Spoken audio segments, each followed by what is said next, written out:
नमस्कार, आप देख रहे हैं कैपिटल टीवी उत्तर प्रदेश। मैं हूं आपके साथ रिया सिंह। आज हम बात करेंगे बंगाल की सियासत में आए उस भूचाल की जिसने सीधे सीधे उत्तर प्रदेश में भी एंट्री ले ली है। मुद्दा है एसआईआर का, यानी स्पेशल इंटेंसिव रिवीजन का। बंगाल की मुख्यमंत्री ममता बनर्जी इस एसआईआर प्रक्रिया को खतरनाक बता रही हैं, तो वहीं योगी आदित्यनाथ के मंत्री धर्मपाल सिंह ने ममता दीदी पर खरी खोटी सुनाते हुए एक बड़ा हमला बोल दिया है। क्या है पूरा विवाद, बताएंगे आपको। उसके पहले देखिए रिपोर्ट।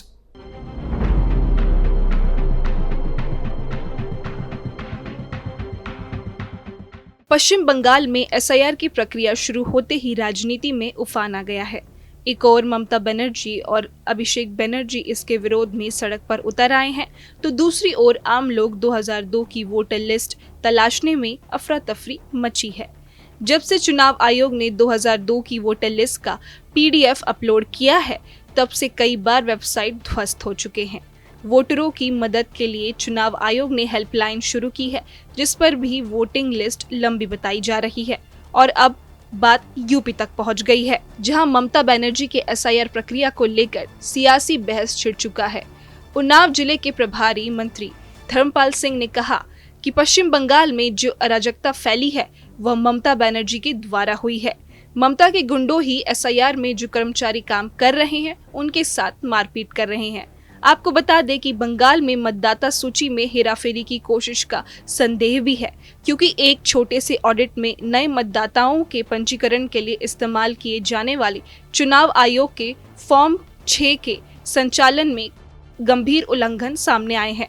पिछले साल हुए नए मतदाता पंजीकरण और कथित रूप से इसमें शामिल 2 अधिकारियों की जांच के आदेश दिए हैं। अब टीएमसी नेताओं का ये भी कहना है कि बीजेपी मुद्दों की कमी से जूझ रही है, इसलिए छोटे छोटे मुद्दों को बढ़ाकर राजनीति कर रही है। लेकिन मुद्दा सिर्फ एसआईआर का नहीं, बल्कि शासन की मानसिकता पर सवाल उठाने का है। अब सवाल है, एसआईआर से राजनीति में तूफान क्यों? देखिए, ये विवाद हो या तूफान, बंगाल में टीएमसी वर्सेस बीजेपी की टक्कर लगातार तेज है।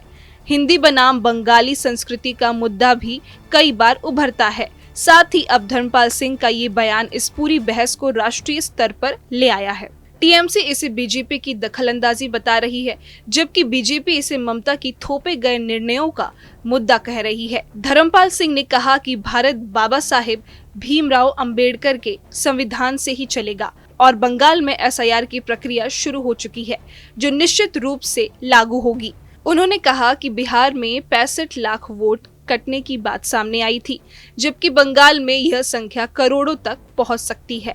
बंगाल में जो अराजकता फैली है वो ममता बनर्जी के द्वारा ही हुई है।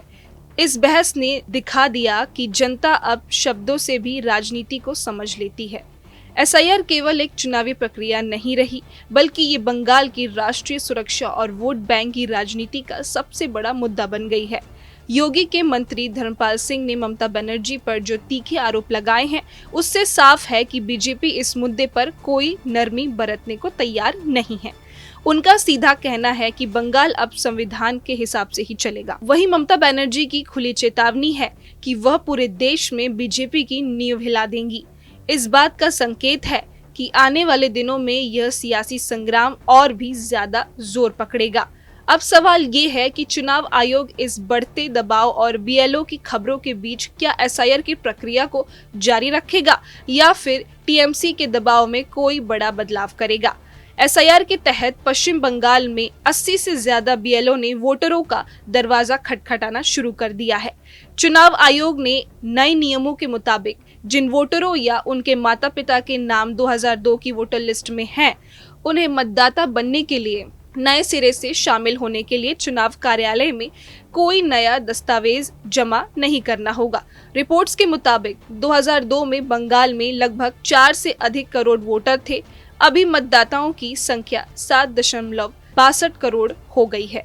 पिछले 2 दशक में जुड़े वोटरों के सामने अपनी पहचान साबित करने की चुनौती बनी है। और आखिर में इस पूरे एसआईआर विवाद ने एक बार फिर साबित कर दिया है कि लोकतंत्र सिर्फ संविधान की किताब में नहीं, दिलों और दिमाग में जिंदा रहता है।